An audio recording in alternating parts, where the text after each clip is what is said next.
नमस्कार विद्यार्थी मित्रांनो, तुम्हा सर्वांचं पुन्हा एकदा स्वप्नील घाटोड सर एक्झिटो अकॅडमी या ऑनलाईन प्लॅटफॉर्मवर तसेच यूट्यूब चॅनलला स्वागत आहे. तर मित्रांनो, आज पाहणार आहे आपण नफा तोटामधील एक अतिशय खास प्रश्न, ज्या प्रश्नामध्ये बऱ्याचदा विद्यार्थ्यांचं कन्फ्युजन होतं आणि अशा प्रश्नांना सोडवित असताना नेमके त्याचे बारकावे काय आहेत. तर मित्रांनो, आपण आजच्या व्हिडिओमध्ये हा एक महत्त्वाचा प्रश्न पाहणार आहे. तत्पूर्वी विद्यार्थी मित्रांनो, आपल्या एक्झिटो अकॅडमीचा ऑनलाईन कोर्स तुम्हाला घ्यायचा असेल तर एक्झिटो अकॅडमी हे ॲप प्ले स्टोअरला उपलब्ध आहे. हे तुम्ही डाउनलोड करायचं आहे. डिस्क्रिप्शनमध्ये त्याची लिंक दिलेली आहे. आणि एक्झिटो अकॅडमीच्या ऑनलाईन प्लॅटफॉर्मवर आपले जवळपास 300+ रेकॉर्डेड व्हिडिओ असतील आणि सध्या रेकॉर्डिंग सुरूच आहे त्याच्या, आणि हे सगळे व्हिडिओज तुम्हाला मिळतील. आणि मित्रांनो, हा online course basic to advance असा आहे, जेणेकरून तुम्हाला हा कोर्स पाहिल्यानंतर कुठल्याही स्पर्धा परीक्षेची तयारी करत असताना अंकगणित, बीजगणित, भूमिती आणि बुद्धिमत्ता चाचणी या विषयामध्ये अडचण जाणार नाही. अशाच पद्धतीनं बेसिक टू ॲडव्हान्स अगदी मूलभूत संकल्पनांपासून, थिअरीपासून आणि सर्व प्रकारचे प्रश्न PYQ सहित आपण त्यामध्ये मेंटेन केलेले आहे. तर नक्कीच तुम्ही हा ऑनलाईन कोर्स खरेदी करा आणि आपल्या एक्झिटो अकॅडमीच्या ॲपला व्हिजिट करा. मित्रांनो, ऑनलाईन कोर्स खूप खास बनलेला आहे.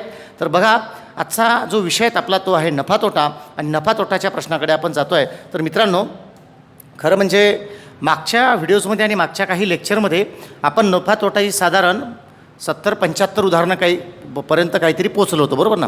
तर मित्रांनो, आत्ता या लेक्चरच्या सुरुवातीलाच एक असा प्रश्न मी घेतलेला आहे. साधारण आपण कॅटेगरी वाईज झालेला आहोत, बरोबर ना. म्हणजे सुरुवातीला बेसिक उदाहरणं घेतलेली आहे, त्यानंतर आपण 100ला 100ला कसं यूज करायचं याचा एक भाग पाहिला होता, बरोबर आहे. त्यानंतर आपण काही तुलनात्मक प्रश्न पाहिलेले, बरोबर ना. आपण कुठलंच सूत्र वापरलेलं नाही आतापर्यंत, आणि मी तुम्हाला सुरुवातीपासून सांगतो आहे की आपण सूत्र वापरणार नाही.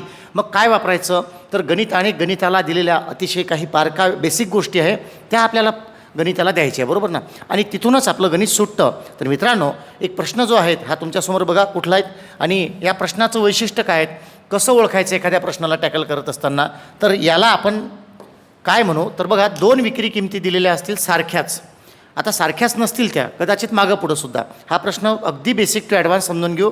शॉर्टकट ट्रिक्ससुद्धा बघू, याची सूत्र आहेत त्याला, परंतु त्याचीही मर्यादा आपण या ठिकाणी तपासून पाहणार. तर मित्रांनो, बघा काय म्हटलं आहे प्रश्नामध्ये. एका व्यक्तीने 2 घरे प्रत्येकी 2880 रुपयाला विकलेली आहे. म्हणजे साधारण याच्यामध्ये 2 व्यवहार दिलेले आहे. 2880 रुपयाला 2 घरं विकली असं तो म्हणतो आहेत. आणि दुसरा भाग, एकावर त्याने 20% नफा घेतला, दुसऱ्यावर त्याने 20% तोटा घेतला. म्हणजे त्याला झाला व्यवहारामध्ये. अर्थातच असं होऊ शकतं बऱ्याचदा, बरोबर ना. आता उदाहरणार्थ समजा माझ्या हातात ह्या 2 वस्तू आहे, बरोबर ना. आता 2880 रुपयाला ही पण विकली, 2880 रुपयाला ही पण विकली, बरोबर आहे.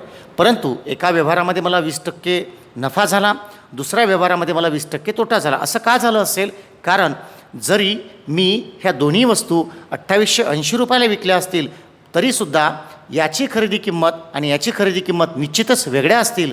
म्हणूनच या ठिकाणी नफा आणि तोटा होऊन राहिलेला आहेत. तर आपल्याला हे पाहायचं आहे की नेमकं याचं खरेदी विक्री काय आहेत, बरोबर ना. याला शॉर्टकटनं सोडविता येतो प्रश्न, तो नाही आहेत. परंतु आपण बारकाव्यासहित शिकणार की हा प्रश्न शॉर्टकटनंही सुटतो, आणि अशा टाईपच्या प्रश्नाला थिअरी का महत्त्वाची आहे तीसुद्धा आपण या ठिकाणी पाहणार आहे, बरोबर आहे. तर बघा मित्रांनो, 2 साईड मी या ठिकाणी मांडतो आहे. अतिशय सोप्या पद्धतीने उदाहरण काढूयात, उत्तर काढूयात आपण. बघा काय म्हटलेलं आहे. 2 घरे आहे, प्रत्येकी 2880 रुपयाला विकली. एक घर या ठिकाणी घेतो आहोत आणि एक घर या ठिकाणी दुसरं घेतलेलं आहे. फक्त मन लावून लक्ष द्यायचं. व्हिडिओ चांगला पहा. अगदी सोप्याकडून कठीणाकडे आपण जातो आहे आणि प्रश्न तुम्हाला समजल्याशिवाय राहणार नाही, बरोबर आहे. चला बघा काय म्हटलेलं आहे. 2 घरे प्रत्येकी 2880 रुपयाला विकली. म्हणजे या घराची विक्री किंमत किती आहे, पहिल्या 2880 रुपये, नीट लक्षात घ्यायचं. तसंच याही दुसऱ्या घराची विक्री किंमत काय आहे मित्रांनो, 2880 रुपये. म्हणजे 2880 आणि 2880 असे 2 घरं तुम्ही विकलेली आहे, बरोबर ना. आता तो काय म्हणतो बघा, वाक्य पुढचं, एकावर त्याने 20% नफा घेतला तर दुसऱ्यावर त्याने 20% तोटा घेतला म्हणजे झाला तो त्याला, बरोबर ना. 20% नफा एका याच्यामध्ये झाला, 20% तोटा दुसऱ्या याच्यामध्ये झाला. म्हणजेच अर्थात मित्रांनो, पहिल्या याच्यामध्ये आपण नफा घेणार आहे तो 20%, बरोबर ना. आणि दुसऱ्या याच्यामध्ये आपण तोटा घेणार आहे 20%, कारण दिलेलं आहे, बरोबर आहे. पहिल्यांदा हा बेसिक प्रश्न आहे. व्हिडिओच्या सुरुवातीला सांगितलं याचे जे काही पैलू आहे, बरोबर ना, हा जसा दिसतो आहे तसाच असतो का. खरं म्हणजे याच्यामध्ये अजून काही वेगवेगळ्या पद्धतीनं प्रश्न विचारला जाऊ शकतो का, याचाही आपण विचार करणार आहे. हा प्रश्न एक तरी समजून घेतला तर या टाईपचे तुमचे भरपूर प्रश्न सुटतील याच्यात शंका नाही. त्याच्यामुळं व्हिडिओ अगदी चांगल्या पद्धतीनं पाहायचा आहे. बरोबर आहे. बघा काय म्हटलेलं आहे. अर्थात आता त्याने असं म्हटलेलं आहे एकूणच व्यवहारामध्ये त्याला किती तोटा किंवा किती नफा झाला असं त्याला म्हणायचं आहे. बरोबर ना. नफा किंवा तोटा असं म्हणायचं आहे. त्याला नफा किंवा तोटा असा किती झालेला आहे हे त्याला म्हणायचं आहे. मित्रांनो 2880 रुपयाला हे एक घर विकलेलं आहे, 2880 रुपयाला दुसरं हे घर विकलेलं आहे. या व्यवहारामध्ये त्याला 20% तोटा झालेला आहे आणि या व्यवहारामध्ये त्याला 20% नफा झालेला आहे. अर्थातच आपण एकूण व्यवहारामध्ये त्याला शेकडा नफा किंवा शेकडा तोटा हा किती झाला कसा झाला हे काढण्यासाठी प्रथमदर्शनी आपल्याला दोन्हीही घरांच्या खरेदी किमती ठरवाव्या लागतील. आता खरेदी किमती का ठरवाव्या लागतील? कारण आपल्याकडे येताना 2880 आले. बरोबर ना. म्हणजे 2880ला आपण जे दोन घरं विकलेली आहे तर 0 88 1606 हातचाला एक, 88 16 1 1707 हातचाला एक, म्हणजे 5760 5760 रुपये आपल्याकडे अर्न झाले. म्हणजे 2880 प्लस 2880 आले. बरोबर ना. परंतु मित्रांनो ह्या दोन्ही घराच्या खरेदीच्या वेळेस या व्यक्तीचे पैसे गेले किती हे आपल्याला शोधायचं आहे. निश्चितच दोघांच्या खरेदी किमती आपल्याला माहीत पाहिजे. बरोबर आहे. मग आपण नेहमीप्रमाणे मागच्या भरपूर लेक्चरमध्ये मी सांगितलं how to implement 100, how to use 100. बरोबर ना. 100चा यूज कसा करायचा, त्याला कसं वापरायचं हे आपण शिकलेलो आहोत. अर्थातच ही 20% नफा झालेला आहे. म्हणजे याचा अर्थ ही 100ची वस्तू 120ला गेली. मग डायरेक्ट आपण खरेदी किंमत काढायची आहे. याचीही खरेदी किंमत आपल्याला काढायची आहे आणि याचीही खरेदी किंमत आपल्याला काढायची आहे. कारण आपले गेले किती होते खरेदी करायला हे थोडी माहीत आहेत आपल्याला, ते काढायचे आहेत. मग कसं काढायचं? 20% नफा झाला म्हणजे 100ची वस्तू 120ला गेली. अर्थात 120 रुपये असताना तिची खरेदी किंमत 100 होती. तर आता 2880 असताना किती? म्हणजे 2880 गुणेला 100 भागेला 120 याला आपल्याला सोडवायचं आहे. याला सोडवलं की आपलं उत्तर भेटतं. बघा मित्रांनो 12 1 12, 12 2 24, 4 उरले, 12 चौक 48, म्हणजे हा एक 0, म्हणजे 240चा भाग बसला याला. बरोबर आहे. म्हणजे 240 1 240. परत एकदा लक्षात घ्यायचं, परत एकदा लक्षात घ्या. कॅल्क्युलेशन पुन्हा एकदा समजून घ्या काय केलेलं आहे मी या ठिकाणी. 0 0 हा कट झाला. बरोबर आहे. 12 2 24. बरोबर आहे. 4 उरले, 12 चौक 48, म्हणजे हा 240 गुणेला 10 किती? 2400 रुपये. म्हणजे मित्रांनो हे पहिलं जे घर आहे हे तुम्ही किती रुपयाला घेतलेलं होतं? हे तुम्ही 2400 रुपयाला घेतलेलं होतं. हे या ठिकाणी दिसून आलेलं आहे आपल्याला. आता दुसऱ्या घराची खरेदी किंमत कशी काढायची आहे बघा. तर या घरामध्ये 2880ला विकल्यानं 20% काय झाला? तोटा झाला. मग तोटा झाला म्हणजे याचा अर्थ काय? 100 रुपयाची वस्तू 80 रुपयाला विकली आपण. बरोबर ना. म्हणजे अर्थातच 80 रुपये विक्री किंमत असताना खरेदी किंमत 100 होती. तर या ठिकाणी 2880 रुपये असताना किती? कारण तोटा झालेला आहे. म्हणजे याचा अर्थ 2880 गुणेला 100 भागेला 80. काही विद्यार्थ्यांना हा व्हिडिओ जर डायरेक्ट पाहिला असतील, आता साहजिकच आहे कारण ॲपवर आपला कोर्स टाकलेला आहे आपण. त्याच्यानंतर यूट्यूबला काही ठराविक लेक्चरसुद्धा मी टाकलेले आहेत. नफा तोटाचं मागे एक बेसिक लेक्चर टाकलेलं बघा त्याच्यामध्ये. आणि शेकडेवारीमध्ये सुद्धा सांगितलं होतं की आपण 100 वापरून उदाहरणं सोडविता आले पाहिजे त्याचा प्रयत्न करावा. एकमान पद्धतीचा वापर आपण करावा. चलनामध्ये सांगितलं होतं सूत्र वापरायचं नाही, आपल्याला साध्या साध्या गोष्टी वापरायच्या आहेत. प्रश्न सुटतात. बरोबर आहे. बघा कसा सुटतो आता. 0 0 कट झाला बघा. 8ने याला भाग द्यायचा आहे. 8 त्रिक 24 झाले, 4 उरले, 8 सकम 48 म्हणजे 0. 360 गुणेला 10 किती मित्रांनो? तर 3600 रुपये. म्हणजे दुसऱ्या घराची किंमत किती रुपये होती? 3600. स्वाभाविकच आहे, दिसून पडलं आपल्याला की हे 2400 रुपयाचं घर 2880ला विकलं म्हणून नफा झाला. हे 3600 रुपयाचं घर 2880 रुपयाला विकलं म्हणून तोटा झाला. अर्थात दोन्ही घरा मिळून खरेदी किंमत किती आपल्याला हे ठरवायचं आहे. म्हणजे सोबतच आता आपलं उत्तर निघून जाईल. म्हणजे याचा अर्थ एकूण खरेदी किंमत लक्षात घ्यायचं. एकूण खरेदी किंमत बरोबर काय? तर 2400 प्लस 3600 याची आपल्याला ॲडिशन करायची आहे. बरोबर आहे. 0 0 6 4 10 0 हातचाला 1 म्हणजे 4 4 2 6. म्हणजे अर्थात मित्रांनो आपण 6000 रुपये मोजले होते घर खरेदी करत असताना. परत लक्षात घ्यायचं आहे आपण काय केलेलं आहे. 2400 रुपयाला हे घर पडलं, 3600 रुपयाला हे घर पडलं. आपण याची टोटल केलेली आहे. परत लक्षात घ्यायचं. बरोबर ना. म्हणजे याचा अर्थ 6000 रुपये आपली ही जी खरेदी किंमत आहे हे आपण दिलेले होते घर खरेदी करत असताना. बरोबर आहे. आणि आपल्याकडे आले किती बघा? आपल्याकडे 5760 आलेलं आहे. म्हणजे याचा अर्थ आपल्याला दिसून पडतं की एकूण खरेदी किंमत किती आहे? एकूण खरेदी किंमत आहे बघा ती आहे 6000 आणि एकूण विक्री किंमत वरती काढलेलीच आहे. पण एकूण विक्री किंमत ती किती आहे? ती आहे आपली 5760. अर्थातच मित्रांनो आपल्याला इथे तोटा झाला हे दिसून येतं. आता तो तोटा किती आहे तर तोटा आहे बघा 5760 आणि 6000 म्हणजे 6000 रुपयामधून 5760 मायनस जर केले 0, 10तून 6 गेले 4, हातचा आला 1, 8 झाले, 10तून 8 गेले 2, हातचा आला 1 म्हणजे 240 रुपये काय झालेला आहे तोटा. 240 रुपये तोटा झाला मित्रांनो. आणि हेच आपल्याला काढायचं आहे शेकडा तोटा किती. म्हणजेच अर्थात या ठिकाणी परत लक्षात घ्यायचं, याला मी वरती कॅरी ऑन करतो आहेत बघा, म्हणजे शेकडा तोटा बरोबर काय तर आपली आणि शेकडा नफा आणि शेकडा तोटा कशावर काढला जातो मूळ खरेदी किमतीवर. म्हणजे मूळ खरेदी किंमत किती होती आपली 6000 म्हणजे 6000 रुपयावर आपल्याला 240 रुपये काय झाला तोटा. तर अर्थात 100ला किती म्हणजे टक्के निघून जातं 0 0 कट 0 0 कट इथला पण कटलं 6 चूक 24. अर्थात मित्रांनो किती टक्के तोटा झाला 4% तोटा झाला. म्हणजे आपल्या प्रश्नाचं उत्तर या ठिकाणी निघालेलं आहे 4%. आपला प्रश्न सुटला, आपलं काम झालं बरोबर ना, प्रश्न सुटला. परंतु एवढ्यावर थांबायचं का नाहीत, मी तुम्हाला काही विशिष्ट प्रश्न अजून दाखवत आहेत. तर साधारण एक 6 नंबरचा प्रश्न असाच ठेवायचा. व्हिडिओ पाहत असताना लेक्चर पाहत असताना सुद्बर हे लक्ष इकडे तिकडे देऊ नका. का कारण ॲनालिसिस फार महत्त्वाचं आहे. प्रश्न सुटला मी याला दुसऱ्या पद्धतीनं समजून सांगतो, परंतु तत्पूर्वी एक साईडला जाऊन आपण म्हणजे मागे जाऊन एक प्रश्न बघू 6 नंबरचा. लक्षात घ्यायचं 6 नंबरचा त्याच्यामध्ये सुद्धा आपण आणि नंतर एक 80 नंबरचा प्रश्न तुम्हाला दाखवतोय बघा. विदिशाने आपल्या जवळील 2 घड्याळी प्रत्येकी 990 रुपयाला विकल्या. सेम क्वेश्चन आहे, तिथे 2880ला विकलं होतं, इथे 990ला विकल्या 2 घड्याळी. एका घड्याळीमध्ये तिला 10% नफा झाला तर दुसऱ्या व्यवहारामध्ये तिला 10% तोटा झालेला आहे. एकंदरच दोन्ही व्यवहारामध्ये तिला एकूण मिळून किंवा दोन्ही मिळून त्याला फायदा किंवा तोटा किती झाला असं विचारलेलं आहे. एक हा क्वेश्चन मित्रांनो मी लवकरात लवकर आता 80 नंबरचा क्वेश्चन तुम्हाला दाखवतो आहे बघा, नीट लक्षात घ्यायचं बरं.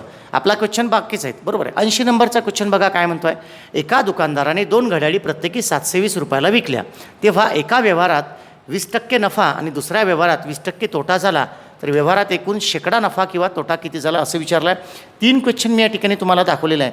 ह्या तिन्ही प्रश्नामध्ये एक गोष्ट एक फॅक्ट कॉमन आहे. तो कुठला तर दोन्ही वस्तू विकत असताना त्यांच्या विक्री किमती कशा आहे समान आहेत बरोबर आहे. दुसरा भाग असा आहे की जो नफा आणि तोटा होतो त्यांचे पर्सेंटेज सारखे आहे 20% 20%. 6व्या क्रमांकाच्या प्रश्नामध्ये 10% 10% आणि आपला जो की 60 नंबरचा क्वेश्चन आहे आता बघा त्या 60मध्ये सुद्धा 20% 20% आलेला आहेत. एक हा भाग झाला. तर इथे ह्या प्रश्नाची मर्यादासुद्धा लक्षात घेणं गरजेचे आहे. तर मित्रांनो एक नोट्स या ठिकाणी मी काढून देतो आहे बघा, ही इथे लिहायची. आपला प्रश्न कुठं सोडवला तर आपण हे लक्षात घ्यायचं. हे 2 साईड का घेतल्या याचं पण विश्लेषण करतो आहे. प्रश्न अगदी सखोल सांगतो आहे, A to Z सांगतो आहे. याचं विश्लेषण जे आहेत हे आपल्याला 2 क्वेश्चनमध्ये कामात पडेल. आता इथे पहिल्यांदा एक IMP पॉईंट आपल्याला लिहायचं आहे बरोबर ना. आता कुठला असेल जेव्हा हे फार महत्त्वाचं हे लिहून ठेवायचं आहे. जेव्हा शेकडा नफा आणि शेकडा तोटा, जेव्हा शेकडा नफा आणि शेकडा तोटा समान असतो. आता समानचा अर्थ काय तर तो 20% आहे ना असतो. तेव्हा उदाहरणामध्ये काय होतो तोटाच होतो. लक्षात घ्यायचं काय होतो तोटाच होतो. झालेला आहे आपल्याला तोटा व तो पुढील सूत्राने निघतो. आता हे आपल्याला लक्षात घ्यायचं आहे. मग कसा निघतो पुढील सूत्राने तर सिंपल आहेत. टक्के गुणेला टक्के. लक्षात ठेवायचं काय बोललो मी इथे टक्के गुणेला टक्के म्हणजे टक्के काय तर टक्के नफा गुणेला टक्के तोटा जो काही दिला असेल तो आणि भागेला 100 करायचं. अर्थातच थोडं बघा एकदा परत दिसणार नाही म्हणून व्हाईट पेनचा वापर करतो आहे. टक्के नफा गुणेला टक्के तोटा हे लक्षात घ्यायचं आणि भागेला किती 100 म्हणजे किती टक्के नफा झाला होता 20% आणि तोटा किती झाला होता 20%. भागेला किती घ्यायचं आहे 100. अर्थात मित्रांनो 20 किती 400 400 भागेला 100 म्हणजेच तुमचा तोटा किती निघालेला आहे 4%. हे उत्तर एवढ्या कमी वेळात आपल्याला काढता येतं या मार्गाने बरोबर आहे. प्रश्न सुटला आपला सेम टू सेम. अजून चांगलं लक्षात घ्यायचं. मग आता मी या ट्रिक्सने डायरेक्ट 6 नंबरचा आणि 80 नंबरचा क्वेश्चन सोडून दाखवतो. लक्षात घ्यायचं फार आपल्याला लोड घ्यायचं काम नाही. आणि आता मग लगेच तो सोडून झाला की लगेच त्या प्रश्नाची लंगडी बाजू समजून सांगतो काय असतं. तर आता बघा प्रश्न. विदिशाने आपल्या जवळील 2 घड्याळी प्रत्येकी 990 रुपयाला विकल्या. आणि हे केव्हा लक्षात घ्यायचं आहे हे जे फॉर्म्युला आहे हा केव्हा लक्षात घ्यायचा आणि केव्हा वापरायचा आहे? जर विक्री किमती सारख्या असतील, चांगलं लक्षात घ्यायचं, विक्री किमती सारख्या असतील, 60मध्ये जे विश्लेषण लिहिलं ना तिथे हा मुद्दा नाही लिहिला, पण लक्षात ठेवायचा विक्री किमती सारख्या असतील दोन्ही आणि शेकडा नफा शेकडा तोटा ही सारखा असेल तेव्हाचा फॉर्म्युला चालतो सूत्र, म्हणजे टक्के नफा गुणेला टक्के तोटा भागेला किती 100, म्हणजे 10% नफा 10% तोटा भागेला 100 म्हणजे इज इक्वल टू किती? तर मित्रांनो 1% तोटा. मग तोटा घ्यायचा की नफा? नाही, तोटाच घ्यायचा. अशा उदाहरणात काय होतो? तोटा होतो. हे 100% लक्षात ठेवायचं. म्हणजे मित्रांनो 1% तोटा हे आपल्या प्रश्नाचं उत्तर आहे 6 नंबरचा. आता आपण थेट थोडं 80कडे जाऊयात. प्रश्न संपला नाही अजून, बरोबर ना? तुम्हाला बऱ्याचशा गोष्टी अजून सांगायच्या आहेत मला. 80 नंबरचा प्रश्न बघा काय म्हणतो आहे. 80 2 घड्याळी प्रत्येकी 720 रुपयाला विकलेल्या आहे. म्हणजे इथे सुद्धा विक्री किमती कशा आहे? दोन्ही 720 सारख्या आहे, बरोबर ना? एकीकडे त्याला 20% नफा झाला, दुसरीकडे त्याला 20% तोटा झाला. अर्थात उदाहरणात तोटाच होणार, परंतु किती? तर 20% गुणेला 20% भागेला 100 म्हणजे या ठिकाणी सुद्धा याचं उत्तर किती मित्रांनो? 4% लॉस झालेला आहे. हे आपल्या प्रश्नाचं उत्तर आहे बघा 4थ्या नंबरचं. आता हा प्रश्न सुटला. 3 प्रश्न आपण सोडलेले आहेत एकाच कॉन्सेप्टने, बरोबर आहे? म्हणजे डबल थेअरी लिहायची गरज नाही केव्हा पण, परंतु 2 विक्री किमती सारख्या असतील, टक्के नफा टक्के तोटा सारखा असतील तर उदाहरणात या शॉर्टकटने या ट्रिक्सने या फॉर्म्युल्याने उत्तर काढता येतं. आता आपण 60वर जाऊ आणि प्रश्नाची लंगडी बाजू समजून घेऊ काय असेल, बरोबर ना? तर बघा हा 60 नंबरचा जो क्वेश्चन आहे मित्रांनो, विश्लेषण 2 मिनिटाचं आहे. ॲक्च्युली आपण जे प्रश्न ओपन केलेले 97पर्यंत, आता 107 नंबरचा प्रश्न आहे. तुमच्या नोट्समध्ये दिलेल्या ॲपवर नोट्स आहेत, त्यामध्ये मात्र विक्री किमती वेगळ्या असतील. आता ह्या प्रश्नाची लंगडी बाजू समजून घेऊ काय असतं, म्हणजे आपल्याला समजेल की थेअरी किती महत्त्वाची आहे. हा महत्त्वाचा पार्ट आहे का? निश्चितच अशा पद्धतीचा प्रश्न असेल तर हा महत्त्वाचा आहे. परंतु आता थोडंसं प्रश्नाला विस्तारमध्ये बघूयात. नीट लक्षात घ्यायचं. समजा मित्रांनो माझ्याकडे लक्ष द्या आणि ह्या बोर्डकडे लक्ष द्यायचं आहे आणि माझ्यासोबत तुम्ही हा प्रश्न वाचा. बघा समजा यांनी असं म्हटलं असतं, 2 घरे प्रत्येकी 2 घरे विकताना एक घर 2880 रुपयाला विकलं, दुसरं घर समजा 3500 रुपयाला विकलं. जस्ट फॉर एन एक्झाम्पल, म्हणजे दोन्ही विक्री किमती इथं वेगळ्या दिल्या असत्या. पहिला मुद्दा. आणि मग म्हटलं असतं एका घरावर त्याला 20% नफा झाला, दुसऱ्या घरावर त्याला 30% तोटा झाला, म्हणजे आकडे बदललेले आहेत. तेव्हा जर म्हटलं असतं त्याने टोटल व्यवहारामध्ये किती नफा तोटा झाला, तेव्हा तुमचा हा शॉर्टकट चालत नाही. या सूत्राने त्याचं उत्तर निघत नाही. म्हणून माझा नेहमी आग्रह राहिलेला आहे, प्रश्न बेसिक पद्धतीनेही सोडविता आले पाहिजे, प्रश्नांची थेअरी तुम्हाला समजली पाहिजे. आणि म्हणून हे फार महत्त्वाचं पोटेन्शियल असतं प्रश्न सोडवित असताना. प्रश्न एकाच बाजूनं पाहिला नाही पाहिजे, लक्षात घ्यायचं का? आपल्याला वाटतं पुस्तकात किंवा आपण कुठंतरी बघतो टाईप 1 टाईप 2, त्यानुसार आपल्याला असं वाटतं असा आला म्हणजे असा सुटतो. हो निश्चितचपणे असा सुटतो, परंतु त्या प्रश्नाची लंगडी बाजूसुद्धा समजून घेणं गरजेचे आहे. लंगडी बाजू काय आहे मित्रांनो? तर परत एकदा लक्षात घ्या, इथे काय दिलं होतं? दोन्ही विक्री किमती समान दिलेल्या होत्या आणि शेकडा नफा आणि शेकडा तोटासुद्धा समान होता. परंतु प्रश्नामध्ये जर विक्री किमती समान नसतील असं म्हटलं त्याने, पुन्हा एकदा लक्षात घ्यायचं, एक घर त्याने 2880 रुपयाला विकलं, दुसरं घर त्याने 3500 रुपयाला विकलं. एका व्यवहारामध्ये त्याला 20% नफा झाला, दुसऱ्या व्यवहारामध्ये त्याला 30% तोटा झाला. तर एकूण व्यवहारामध्ये नफा किंवा तोटा काढायचा असेल तर मित्रांनो थेअरी तुम्हाला कामात येईल. मग आपण काय केलं असतं? इथली विक्री किंमत मांडली असती, इथला नफा मांडला असता, याची खरेदी किंमत काढली असती याच प्रोसेसने, इथली विक्री किंमत घेतली असती 3500, इथला तोटा घेतला असता, याची पुन्हा खरेदी किंमत काढली असती याच प्रोसेसने. म्हणजे आपल्याला 2 घरांची ॲक्च्युअल प्राईस माहीत पडली असती, सेलिंग प्राईस माहीत पडली असती, मग आपण शेकडा नफा आणि तोटा काढला असता या प्रोसेसने. म्हणून मित्रांनो लक्षात ठेवायचं आहे, कुठलाही प्रश्न सोडवित असताना त्याची स्ट्रॉंग बाजू कुठली आहे, तशीच लंगडी बाजूसुद्धा कुठली आहे, कमजोर बाजू कुठली आहे हे सुद्धा पाहिलं पाहिजे. म्हणजे हा प्रश्न जो आहे नफा तोटामधला सगळ्यात महत्त्वाचा प्रश्न आहे. बघा वारंवार बऱ्याचशा परीक्षेला अशा पद्धतीनं प्रश्न विचारला जातो. परत लक्षात घ्यायचं. आता पुन्हा एकदा शेवटी सांगतो आहे, जेव्हा विक्री किमती दोन्हीही सारख्या असतील आणि शेकडा नफा आणि शेकडा तोटा हेही सारखं असेल, अशाच वेळी फक्त या सूत्राचा वापर होतो. अदरवाईज विक्री किमती बदलल्या, शेकडा नफा आणि तोट्याचं प्रमाण बदललं तर तुमचा हा शॉर्टकट चालत नाही मित्रांनो. तेव्हा पुन्हा लक्षात घ्यायचं आहे. म्हणून आपण या प्रश्नाला थेअरीनेही सोडवलेलं आहे आणि ट्रिक्सनेही सोडवलेले आहेत. तर मित्रांनो हा होता केवळ 2 विक्री समान दिला असता, शेकडा नफा तोटा समान दिला असता, एकूणच व्यवहारामध्ये नफा किंवा तोटा काढण्याचा प्रश्न. तर अशा पद्धतीने याला सोडवायचं असतं. तर आशा करतो हा प्रश्न तुम्हाला समजला असेल. आता आपण दुसऱ्या प्रश्नाकडे जाऊयात. आता दुसरा प्रश्न आपला काय असेल लक्षात घ्यायचं. म्हणजे दुसरा म्हणजे या टाईपचा नाहीत आता, बरोबर ना. आता आपण याच्यापेक्षा वेगळे प्रश्न पाहणार आहे, बरोबर आहे.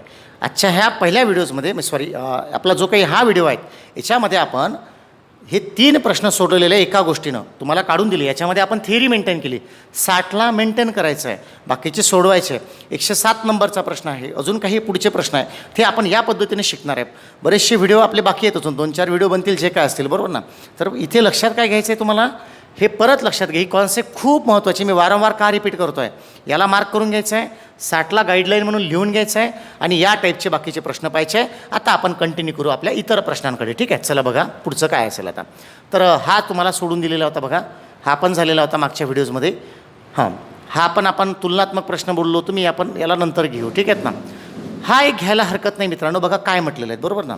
मागच्या व्हिडिओजमध्ये आपण बरेचशी उदाहरणं पाहिली, इथे सुद्धा आपण चेक करू काय राहिलं आहे. तर 200 संत्री विकून एका व्यक्तीला 40 संत्र्यांच्या विक्री किमती एवढा नफा होतो, तर शेकडा नफा किंवा तोटा किती. आता किती संत्री विकली, 200 संत्री विकून 40 संत्र्याच्या विक्री किमती एवढा नफा होतो, बरोबर आहे. आता समजा आपल्याला 200 संत्री कितीला गेले हेच माहीत नाही, म्हणून समजा 200 संत्र्यांची विक्री किंमत बरोबर 200 रुपये. पूर्णांकातच घ्यायचं, 1 रुपयाला 1 पडलं असं समजून घ्यायचं, बरोबर आहे. 200ला विकली, मग 40 संत्र्याची विक्री किंमत किती, म्हणून यावरून 40 संत्र्यांची विक्री किंमत किती असणार, तर साहजिकच आहे 40 रुपये असणार. आता त्याचं म्हणणं काय समजलं का तुम्हाला. बघा की 200 संत्रे विकले, ते विकल्यानंतर 40 संत्र्यांच्या विक्री किमती एवढा नफा झाला. म्हणजे 200 संत्री समजा 200ला विकली, म्हणजे 1 संत्रा 1ला, म्हणजे 40 संत्री विकली म्हणजे 40 रुपयाला. याचा अर्थ 40 रुपये प्रॉफिट आहेत. म्हणजे याचा अर्थ मूळ खरेदी किंमत काय, तर मूळ खरेदी किंमत मित्रांनो 200 रुपयाला 200 विकली, 40 रुपये प्रॉफिट भरलं त्याच्यामध्ये, म्हणजे 160 रुपये खरेदी किंमत झाली.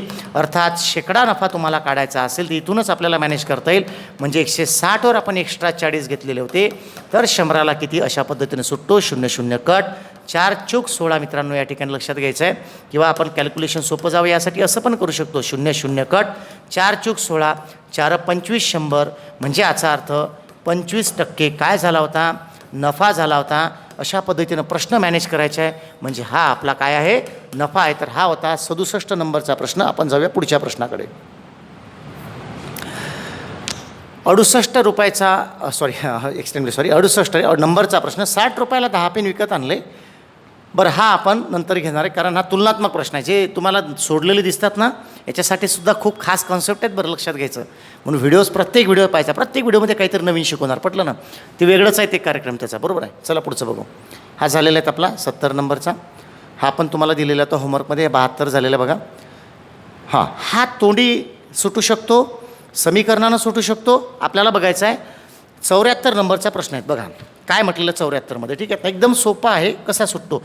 दोन्ही पद्धती पाहिजे. मग अशी बोललो ना, तुम्हाला दोन्ही माहीत पाहिजे. बघा रमेशने 1 बकरा 31 रुपये 25 पैशाला विकला, म्हणजे विक्री किंमत किती आहे त्याची रमेशची, 31.25 रुपये, बरोबर आहे. समजून घ्यायचं. प्रश्न चांगला समजून घ्या, तुम्हाला सोडवायला वेळ फार कमी लागेल. समजून घेऊ नका, सुटणार नाही लवकर, पटलं ना. प्रश्न एकदा समजून घ्यायचा. परत रमेशने 1 बकरा 31.25 रुपयाला विकला, म्हणजे 31 रुपये 25 पैशाला. त्याने जेवढ्याला तो खरेदी केला तेवढेच टक्के नफा त्यावर घेतला. तेवढेच टक्के म्हटलेलं आहे, तेवढेच टक्के नफा घेतला. तर बकऱ्याची खरेदी किंमत किती, म्हणजे जी खरेदी किंमत असेल तेवढं पर्सेंटेज त्याच्यावर ॲड करायचं. मग ती व्हॅल्यू 31.25 आली पाहिजे. मित्रांनो समीकरण नंतरचा भाग आहे.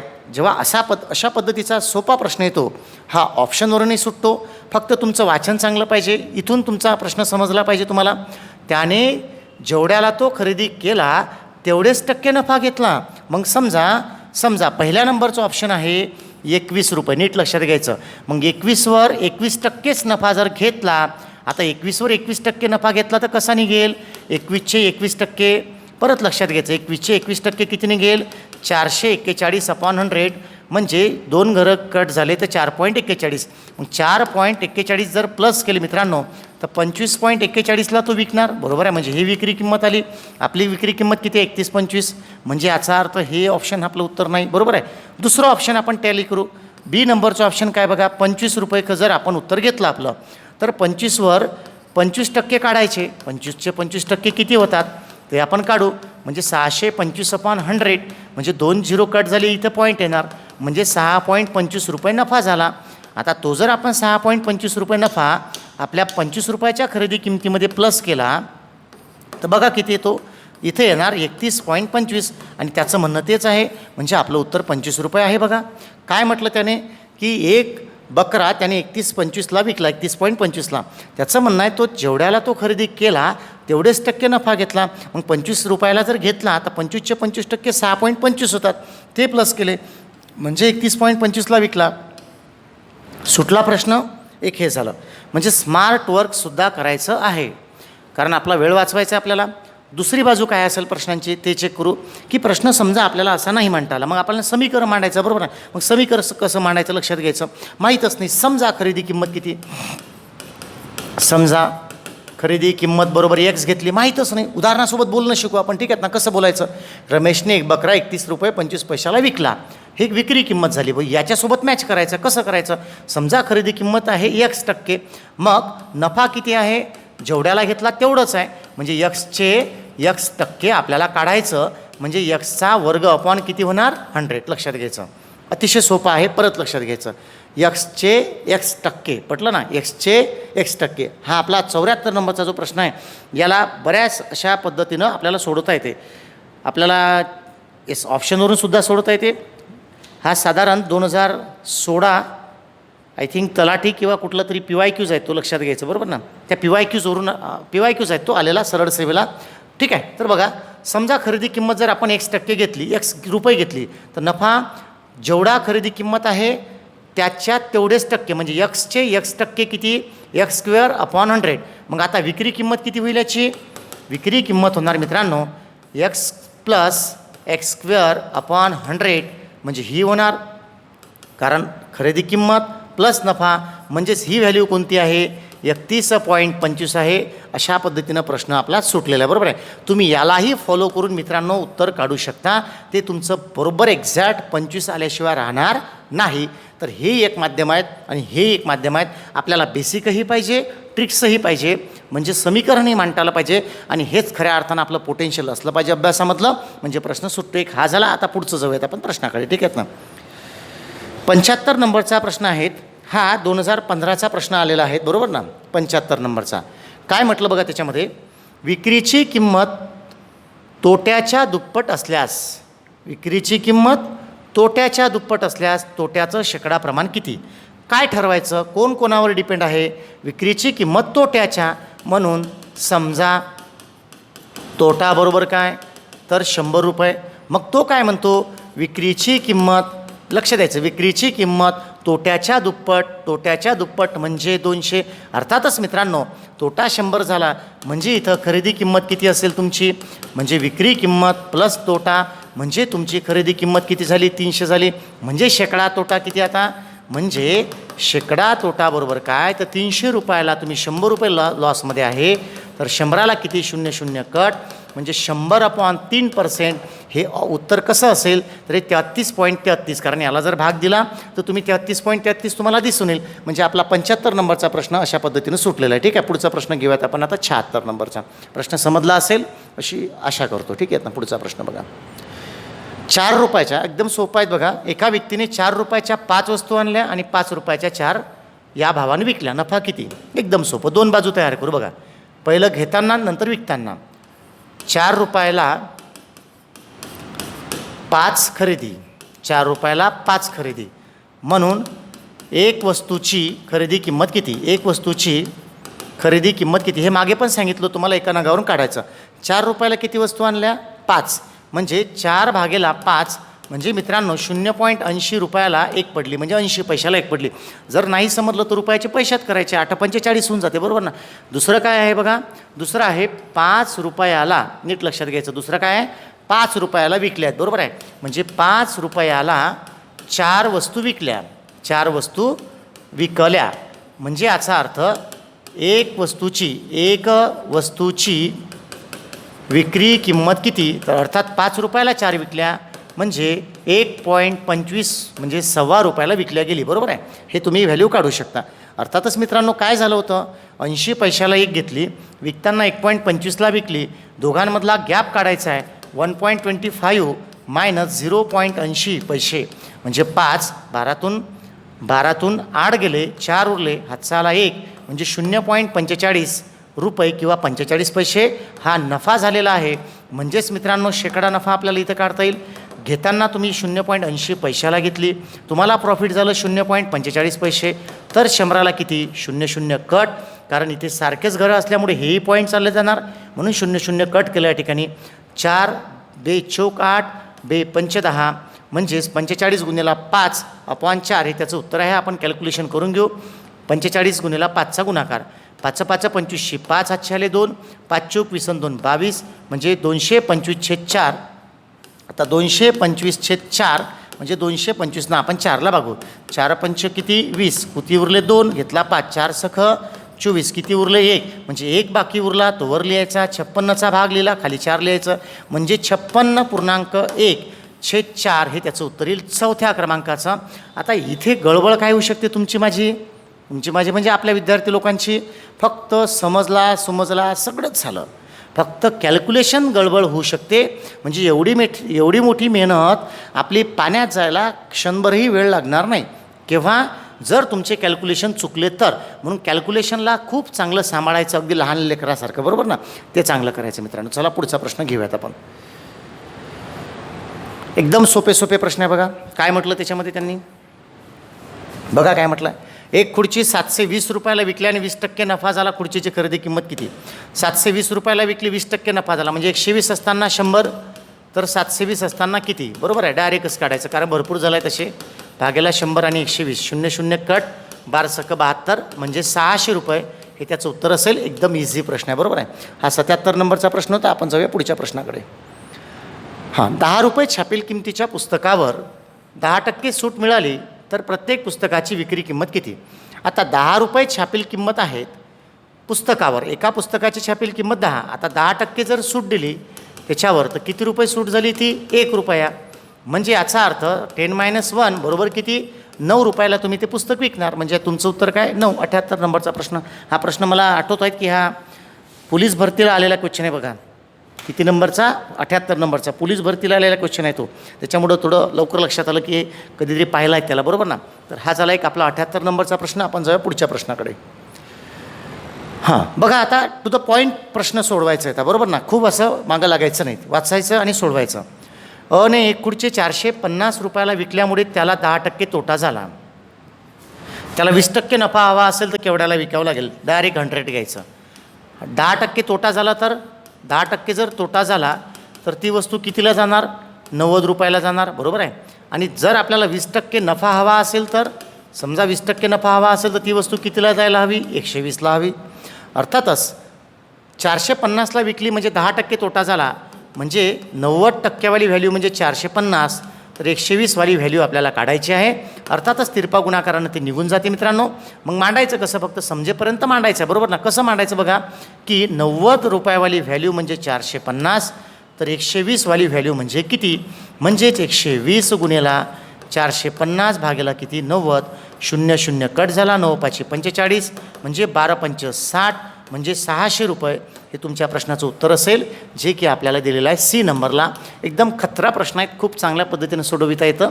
फक्त प्लॅनिंग तुम्हाला करता आलं पाहिजे, घाई नका करू, प्रश्न चांगले समजून घ्या आणि मग बघा कशी मजा येते, ठीक आहेत ना. चला तर मित्रांनो पुढचा प्रश्न घेऊयात आपण. हा झालेला होता मागच्या व्हिडिओजमध्ये. हा बघा 23,881 नंबरचा प्रश्न आहे. हा 2013चा समाज कल्याणला आलेला क्वेश्चन आहे. म्हणजे त्यामध्ये सुद्धा 23,800 रुपयाला एक यंत्र विकल्यावर 19% नफा झाला तर त्याचा नफा किती. आता उलटंच विचारलं, ऑलरेडी तो म्हणतो 19% नफा झाला तर त्याचा नफा किती. तर मित्रांनो हा जो अर्थ आहे इथे, याचा अर्थ आहे तुम्हाला खरेदी किंमत काढून एक्झॅक्ट नफ्याची व्हॅल्यू किती आहे, किंमत किती आहे, नफा किती आहे, रुपयात किती आहे तो काढायचा आहे. मग 19% नफा झाला म्हणजे 100ची वस्तू कितीला जाणार, 119ला. 100ची वस्तू 119ला जाणार. साहजिकच आहे. 119 म्हणजे आपले किती आहे, आपले आहे 23,800. तर 100% किंमत किती हे आपल्याला पहिल्यांदा काढायचं. म्हणजे 100 गुणेला 23,800 भागेला किती, 119. 119 गुणेला 2, 238 म्हणजे 2 1 2. त्याच्यावर 4 शून्य ठेवून द्यायचे, कारण हे आणि हे म्हणजे 20,000 रुपये तुमची काय आहे, खरेदी किंमत. अर्थात मित्रांनो खरेदी किंमत किती आहे, 20,000 रुपये. मग तुम्ही विक्री किंमत किती ठेवली होती तुमची आता, ती आहे तुमची 23,800. अर्थातच दोघांमधला फरक किती आहे मित्रांनो, तो आहे 3,800 रुपये. म्हणजे 3,800 रुपये तुम्ही काय घेतला होता उदाहरणामध्ये, तो नफा घेतला होता. म्हणजे 3,800 रुपये हेच त्याला म्हणायचं आहे. बरोबर आहे. प्रश्न समजून घ्या, प्लॅनिंग चांगलं करता येईल, विशिष्ट वेळेत सोडवता येईल, हे फार महत्त्वाचं. ठीक आहे. तर आपण पुढचा प्रश्न बघूया. ठीक आहे, काय म्हटलेलं आहे, 81 होता हा. पुढचा, दुकानदाराने छापील किमतीवर 12.5% सूट देऊन 12.5% सूट दिली आणि एक शर्ट 560 रुपयाला विकला, तर शर्टची छापील किंमत किती आहे बघा. आता 12.5% सूट दिली म्हणजे याचा अर्थ काय, 100 मायनस 12.5 करून बघा बरं काय येतं तुमचं उत्तर. थेट 88.5 येतं. जाऊ द्या, ठीक आहेत ना. 88.5 म्हणजे 88.5, कारण 12.5 मायनस केले बरोबर 100तून. तेव्हा तुम्ही 88.5ला विकत असताना तुमची छापील किंमत होती 100, तर आता तुम्ही 560ला विकत आहे म्हणजे तेव्हा किती, बस एवढंच सोडवायचं आहे तुम्हाला. म्हणजे 100ला वापरून सोडवायचं आहे. मी हा तुम्हाला होमवर्कसाठी सोडतो आहे बरोबर ना. आणि हा तुम्हाला सोडवायचं, याचं उत्तर मी 82 नंबरचं सांगतो आहे तुम्हाला काय असेल. तर याचं उत्तर आहे मित्रांनो 640. तर हा 82 नंबरचा प्रश्न होता. आपण जाऊया पुढच्या प्रश्नाकडे.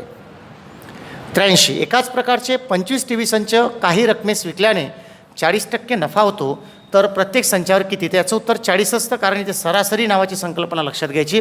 हा ओव्हरऑल प्रॉफिट असतो सगळ्यांवर झालेला बरोबर आहे. त्याच्यामुळं अशा पद्धतीचे प्रश्न जेव्हा आपण सोडवतो तेव्हा ही समजून घ्यायची की नेमकं याच्यामध्ये काय करायचं आहे, प्लॅनिंग काय दिलेलं आहे आणि मग त्याला करायचं.